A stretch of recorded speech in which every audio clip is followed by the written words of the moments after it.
Hello and welcome to this live reactive with me, Laura Winter, and F1 correspondent Lawrence Barretto as the news has just broken. Look, it's been rumoured since Monday, even Sunday really, but it's now official as announced by both teams. Yuki Tsunoda will replace Liam Lawson at Red Bull, with Lawson making the straight switch back down to the sister team VCARB. Yuki will make his debut at his home Grand Prix at the Japanese Grand Prix in just over a week's time. Lawrence Barretto, fresh from a plane yourself, travelling all over the place at the moment. Your reaction to this news, because it's astounding, really. Well, it's the shortest stint in a Red Bull seat in the history of the team, just 2 races for Liam Lawson. He was kind of heralded as the next step after they decided to separate from Sergio Perez at the end of last year. They've given him 2 races to kind of prove that he's got what it takes to deliver in the team. And he's just had a really difficult run of it. And so the team, after a meeting earlier this week, the shareholders met with Christian Horner, the team boss, and Helmut Marko, their motorsport advisor. And they decided that swift action was needed, that they needed to move Liam Lawson back to Racing Bulls. And then he wanted to promote Yuki Tsunoda up into the big seat, the seat that he felt he was good enough to get at the end of last year. So it's huge news, but for Red Bull, it's the possibility of having 4 seats, and they are able to move drivers around as they so fit. And they've decided, as you said, Laura, just before Yuki's home race in Japan, where he always runs well at, to be fair, now is the moment to change.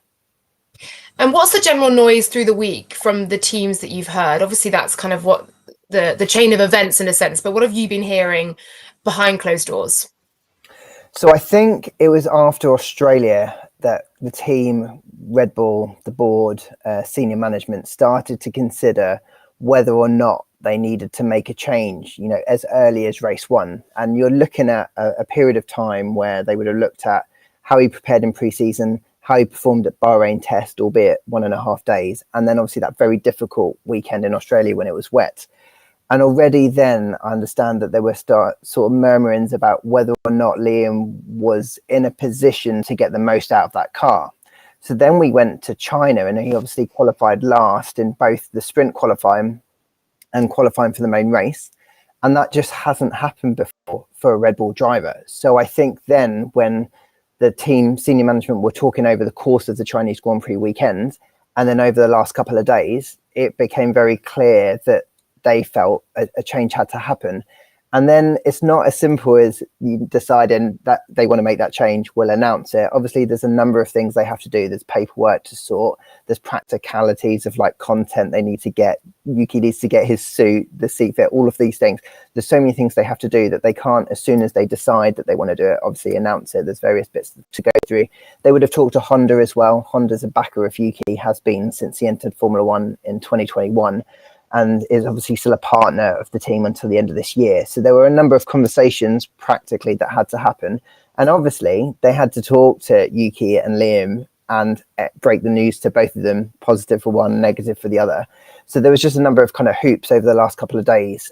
So like you said at the beginning, Laura, there have been rumours that this is going to happen, but there are kind of a few hoops that you need to jump through before they could obviously officially confirm it.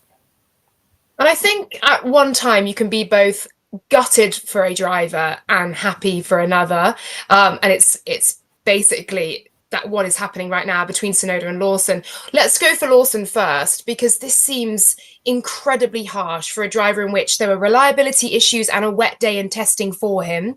He then had a really wet Grand Prix in Australia in which Fernando Alonso and Carlos Sainz also crashed, very, very experienced Formula One drivers. He then went on to a sprint weekend in China with, again, super limited practice and complete unknowns in terms of how various compounds would behave on a track that, grains the front left so much. How difficult a start to the season has this been, and has Liam Lawson been given enough of a chance? Is this too harsh?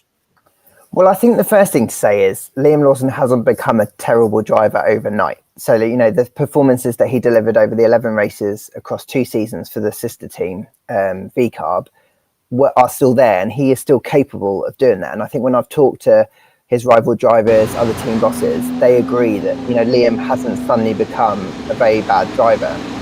I think what has changed over the last couple of races is that they've noticed that his confidence has dropped. Like Laura, you would have seen him at the racetrack. I think his demeanor had changed. He felt quite low, very downbeat. He was very different to the character that we saw last year. He was uber confident and was really kind of performing at a really high level.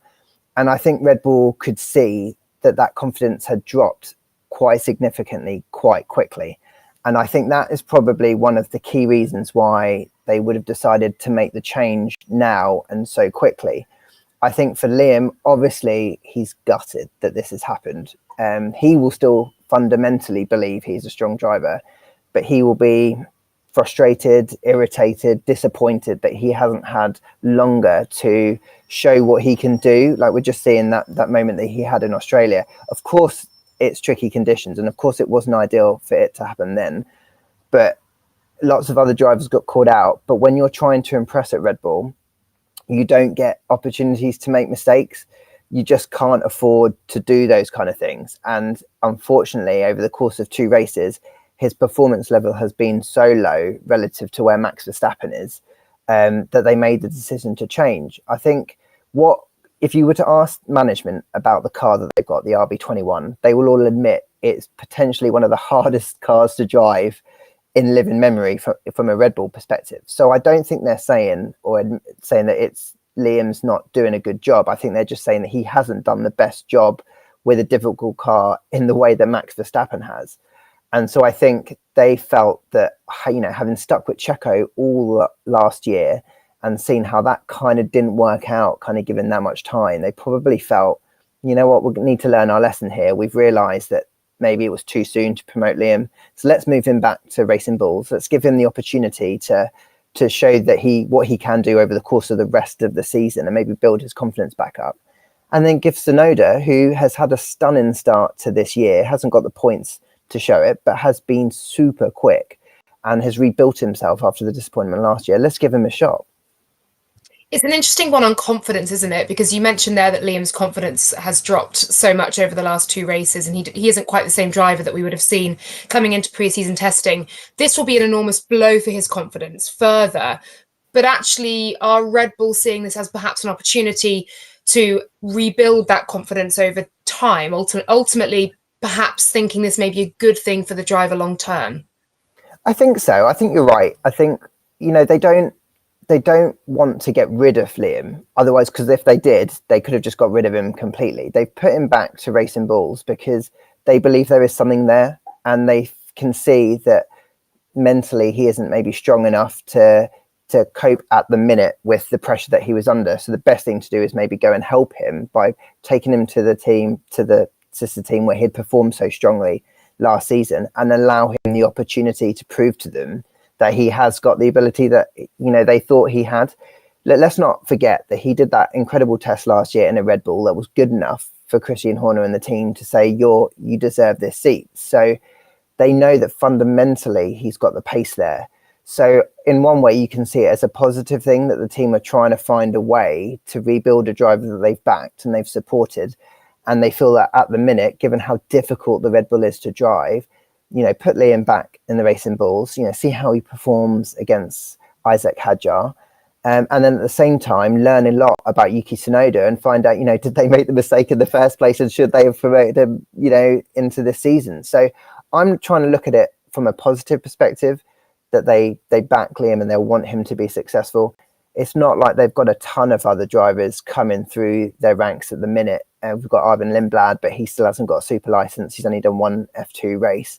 So it's in their interest to see Liam succeed. And so it would make sense for them to try and give him every opportunity to do that. And that, can be by letting him race at Racing Bulls.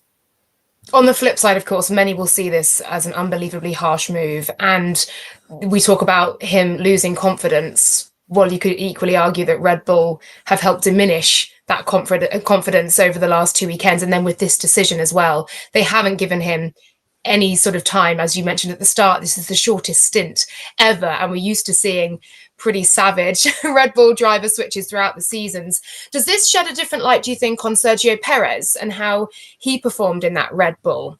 And are we in a sense focusing on the wrong issue here and focusing on the drivers and their own performance and their confidence? Is the issue actually, and is there now a perennial issue with Red Bull's management and, as you mentioned, the drivability of the RB21? I think on the second point, the drivability of the car, yeah, I think there is an issue there. I think the team would admit that it is a very, very difficult car to drive, to find that narrow window where you get the setup perfect so that the car performs is really difficult. And I think, yes, we've seen Max has been able to get it into that window more often than not in the first couple of races. But there's still been plenty of moments where he hasn't been. You know, we've seen how leery that car has been through practice. We've seen how searching he has been for a good setup, and how, you know, relatively unhappy he is with the package that he's got. Now, look, he is the greatest driver of his generation, the reigning four-time world champion. So perhaps we shouldn't be surprised that he's been able to drive around some of these problems in the way that Liam Lawson hasn't been able to do. But I think the fundamental issue is the car at the minute. And so that is one thing we can't deny, and I don't think Red Bull would deny it as well. The other issue is the second seat has always been a very difficult one to have at Red Bull. You know, yes, Checo finished second 2 years ago to Max, but apart from that season, you had Alex Albon, you had Pierre Gasly, Danny Kvyat before that, and now Liam Lawson really struggling to find their way forward in that team. And you hear various stories about how they can't get on top of the car in the same way that Max has done.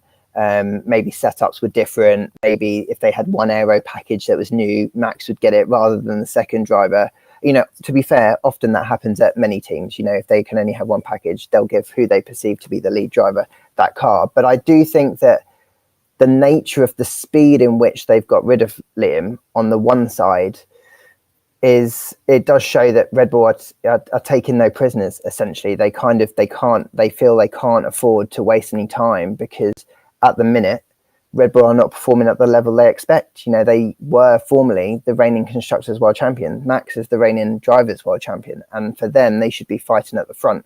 And so for them, if Liam can't deliver the performance with the car that he's got, then maybe they are worth rolling the dice and bringing Yuki, who's got nearly 100 Grand Prix under his belt, in to try and to stop that struggle that they're enduring. I think the management of this second seat will now be drawn into a very sharp focus, and lots of questions are going to be asked about what this Red Bull seat is and how much of a poison chalice ultimately it has been and may yet be for Yuki Tsunoda as well. Liam Lawson obviously didn't know Australia and China as tracks, so he was very much into the unknown there. He knows Japan really well from his Super Formula days, but Yuki Tsunoda on home soil at a Japanese Grand Prix, with a sudden promotion to the senior team. We know Yuki can be pretty fiery, but this must be firing him up all the more. Yeah, from what I've heard, Yuki is, as you would expect, over the moon to get this opportunity. He was really hurt over the winter after he got overlooked. I spent a fair bit of time with him towards the end of last year, and he felt that he'd done everything that he could do in the V car to show Red Bull that he deserved the promotion, you know, when there was an opportunity and when they decided to get rid of Sergio. So for him to be overlooked for Liam really hurt him. But I think what was particularly impressive, and will hopefully speak volumes for maybe why Red Bull maybe got him wrong, or one of the reasons why they didn't want to promote him in the past, is he's come back so much more mature this year. He's kind of really learned from that really tough time that he had over the winter when he got overlooked, and he's come back stronger. And he's coming back, and his temperament is even better than it was getting last season. He is still fiery, but he's more controlled fiery, I would say.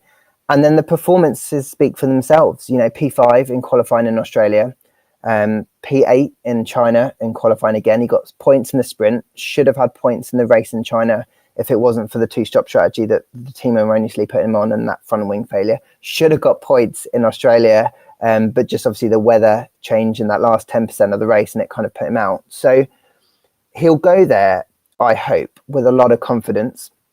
And I think going to Japan, which is always, like you said, a huge event for him. He's going to do a ton of events in the lead up to the race. He's going to be in Tokyo a lot. I understand he flew back to London. He's now flying back to Japan. So it's going to be pretty full on preparation for him. But he came alive at that race last year. He really found a way to like harness the support of the fans. He got that point. You would have thought he was world champion, you know, the way that they celebrated him, and rightly so, because I think it's an intimidating thing to go and deliver in front of your home fans, particularly in Japan. And he got the job done. So I think from his perspective, and a real positive here is he's going to a track he knows that he will be confident that he can do a good job in.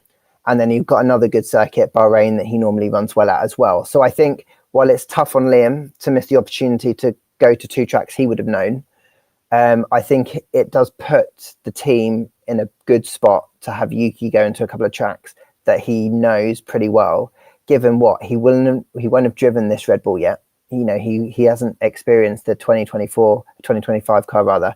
So he doesn't know how difficult it is. He's barely had any time in a Red Bull, you know, whatever age before that in private testing. So he's up against it. But I think at least he's going there with some momentum of the form that he's had. I mean, it begs the question if the wrong decision was ultimately made in the first place, and many questioning why Yuki Tsunoda was overlooked. And you mentioned it there, he's not had this winter to build into the team. He's not had the testing time within that RB21. He's now thrust into the limelight at a home race. It seems an impossible task. It's great to hear that he's really relishing, though, and we know he would. And you're right, on the radio so far this season, it has been a different Yuki Tsunoda. It has been a more composed Yuki Tsunoda, you know, despite disappointment in races that could easily be being transferred into a really valuable points haul for VCARB. But how much pressure do you think Yuki is under now? How much time are Red Bull going to give him? Because obviously the two races for Liam is undoubtedly harsh, swift, and dramatic in the switch. Will Yuki have more time? I get the impression from people that I've spoken to that yes, I think he will be given the time, because the reality is, what else are they going to do? It doesn't make any sense for them to give Yuki, for example, 2, 3, 4 races and then put Liam straight back in straight away. I feel like they've understood that Liam needs a stretch now, you know, racing bulls, to really like get his head down. You know, like we said, 11 races he's done across 2 seasons. So it would be quite nice for him to get the experience to just have a full season of consistency. I think they will give Yuki time. He's got the Honda back in, as I said, and I think that will be significant. They are a personal sponsor of his. He's part of their junior program. Honda obviously still supply a lot of the engineers and parts for the engine that Red Bull are running and have made them world champion. So I think they will give Yuki time, and I think that will help ease the pressure on Yuki. Now, look, don't get me wrong. If you're ever a Red Bull driver, I've spoken to enough of them to know you're under pressure all the time. So it will be tough, but I think he can at least go there in the knowledge that he will be given the opportunity to make the best out of this. And I think he'll also look at it on the sense that if he hadn't have got the chance now, and Liam had seen out the season, there's a very good chance that not only would he have never got a chance at the Red Bull Works team, but he might have been leaving the Red Bull family altogether at the end of this year. So it could just be that the stars are aligning and he's getting an opportunity that wouldn't have come through if Liam hadn't performed to the level that Red Bull would have wanted. So I think that should, in a big sense, help him go about just trying to make the most out of this opportunity, because honestly, what's the worst that can happen? And I think he can also take a lot of confidence from the fact that last year, when he was looking at, you know, what he was going to do in his future, there were several teams that were interested in. Haas were interested in him, Sauber were interested in him, Alpine were interested in him. So I think if he uses this opportunity cleverly, even if he isn't part of Red Bull's long-term plans, if he delivers to a high level, or the highest level that he can do within the second seat at Red Bull, I think this will open up doors to him that he potentially might not have got if he'd just stayed at Racing Bulls. Yeah, for sure. It feels like a now or never moment, doesn't it, for Yuki Tsunoda? And now it's happening at his home Grand Prix. I can't imagine the pressure that he's under, but it's something, as you say, he's wanted for so long, nearly 100 Grand Prix of experience, and obviously the longest stint in that Red Bull sister team. So on the sister team then, on VCARB, we've been mightily impressed so far with how they've been performing throughout the season. They've been right up there. You look at the Chinese Grand Prix qualifying, Tsunoda made a mistake that would have potentially put him ahead of Max Verstappen. And again, we talk about the drivability of the RB21 and that being an issue that Red Bull are going to have to look at through this season. are VCarb up there to potentially beat Red Bull? And by that, I mean, could Liam Lawson suddenly make a big jump in performance? And how much will Yuki Tsunoda be looking over his shoulder at the likes of Lawson and Hadjar in that sister team, knowing the speed that he could extract from that car? I think that's a very good point. And I think that is potentially going to be one of, if you could call it a worry, but maybe one of the things that's really going to be on Yuki's mind is that he knows how good that racing bull is. He knows how quick it can be across qualifying and the race. And he also knows he's now going into a car that, albeit is a faster one, he said that over the Chinese weekend, but it's one he doesn't know. So I think he will be primarily wanting to make sure he definitely does beat Liam, but I still think he will back himself to make the most of the Red Bull machinery and maybe make more of the Red Bull machinery that he'll be able to keep Liam behind him. But you're right, it is going to be tough. That VCarb is so quick. To have both cars in the top 10 in qualifying, and one of the drivers is a rookie, it was only his second race. I think that shows you how efficient that car is, how drivable it is. And with Liam already having had the experience of working with that team, fundamentally the car will be an evolution from last year. So it shouldn't be the kind of learning that Yuki is going to have to make with the Red Bull. There'll be many more similarities for Liam. So it should help him put his feet under the table a bit quicker.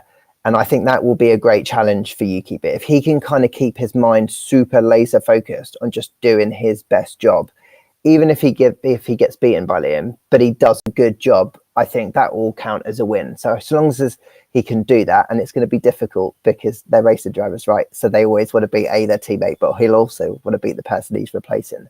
I think he just needs to make sure he has a super smooth weekend in Japan, that he's ideally getting out of Q1, and that he is much closer to Max in terms of pure performance. And quickly, on the other side of the garage, for Isaac Hadjar, a rookie who's obviously come into the season knowing that he's going to be racing alongside Yuki Tsunoda, suddenly 2 races in, he equally is going to go through a bit of a change. He's got Liam Lawson back in the team. He'll be having a new teammate, a new way of communicating with that teammate. How will it affect him? Well, what I've really loved about Isaac since he's come in is his confidence. For a rookie, I know you can have 2 types of confidence. You can have confidence in your just general ability and the need to be confident, so that when you come in, you're not shown any weakness. And then there is utter confidence and belief in what you can do. And he's got both of those in bucket loads. And I think what he will see from what's happened here is a real opportunity. I think he will feel that if he can beat Liam Lawson and say Yuki doesn't do so well, why on earth would Red Bull not consider him? I'm not saying at some point this season, maybe that's a possibility, but at best for next season. I think the one thing Red Bull have always done is they have backed their own talent. They've tried to give them opportunities. Whether or not they've given them long enough, I'm sure people could debate that for hours and hours and hours. But I think Isaac will see this as in he's hit the ground running at 2 circuits, 2 very difficult Grand Prix, very, very different track characteristics, and he's delivered. So I think he'll back himself to perform very strongly against Liam when he comes in. And I'm sure he's had chats with Helmut, who would have told him that, if he keeps doing a good job, he can see the pathway is clear. There is a seat alongside Max at that Red Bull team. I mean, many saying that Carlos Sainz was available last season and could have been signed for that team and would have fit in to that Red Bull with all the experience he has and as a race winner. But you're right, they're obviously still continuing to look within. Yuki Tsunoda is in that Red Bull seat and he'll be alongside Max Verstappen, 4-time world champion. He is able to get something from this pretty beastly RB21 that's proving so difficult to drive. How will he look upon these events, though? Because he's often talked about wanting stability at the team. He's often really kindly backed his fellow teammates as well. He backed Sergio Perez. He said that he's an open book for Liam Lawson. He said he's there for him to learn, to come to.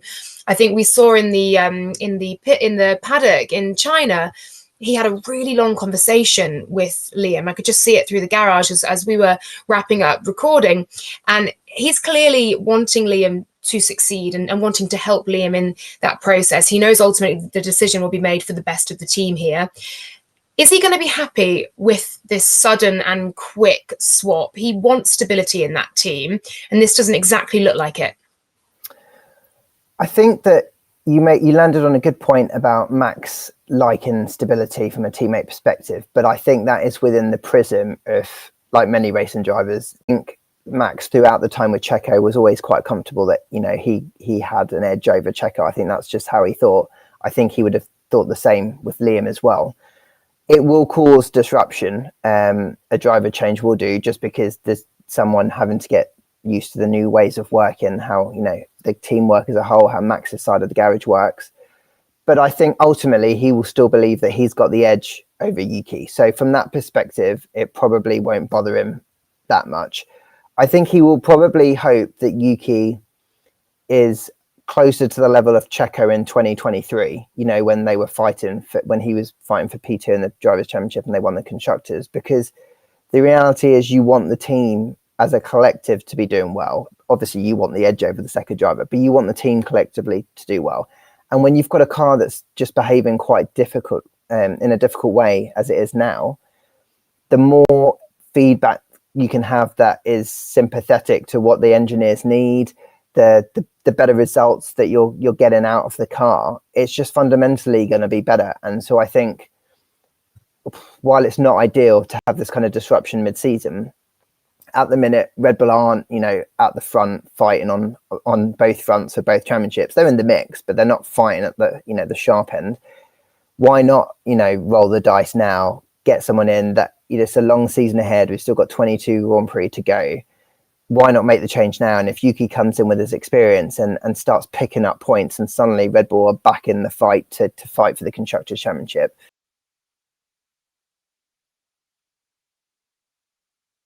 Oh, I think we just lost Lawrence there.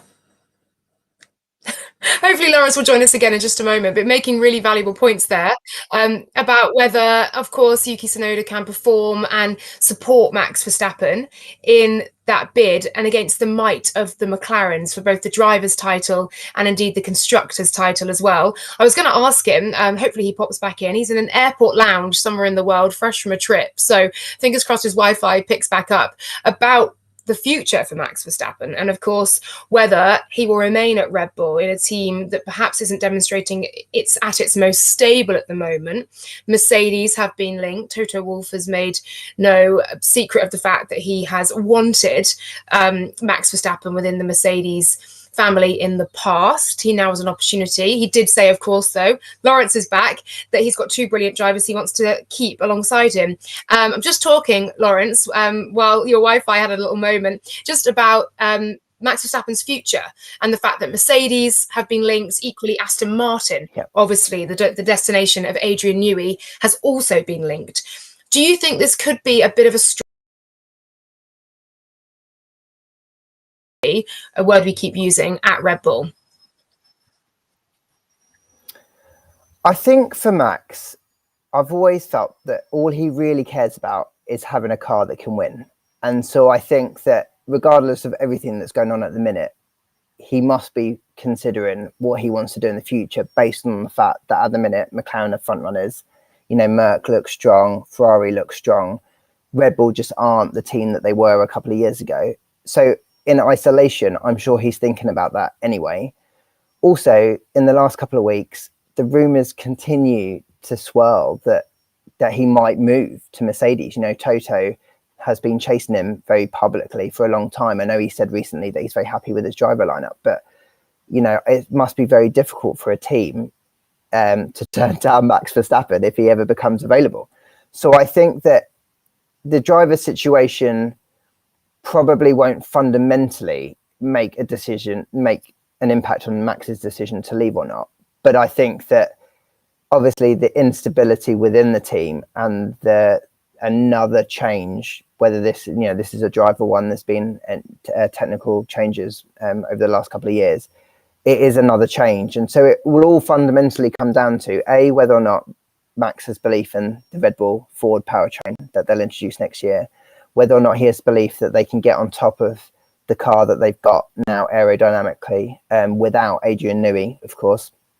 And then it's whether or not he sees a better bet in the long term elsewhere, even if he does believe that Red Bull can do all those things. So I think that, you know what, if he was to move in the future, would we look back and say this was a pivotal moment? I don't think so, but I do think it might be a very small piece of a pie of reasons of why he might make that move. Perhaps a sum of all parts. Ultimately, if we do see a bombshell Max Verstappen move into 2026, and of course those new regulations. Thank you so much, Lawrence, for joining us for this one. Really appreciate your time, and great to get all of your thoughts on this. Breaking news then on this Thursday is it Thursday? It is Thursday. Thursday with Japanese Grand Prix just around the corner. Yuki Tsunoda will be in that Red Bull seat. Liam Lawson drops back to the V carb, and obviously gutting for Liam Lawson. A huge chance though for Yuki Tsunoda, and we will see how it all pans out in Japan and beyond. Thanks, Lawrence, and thanks all of you for watching. We'll see you next time.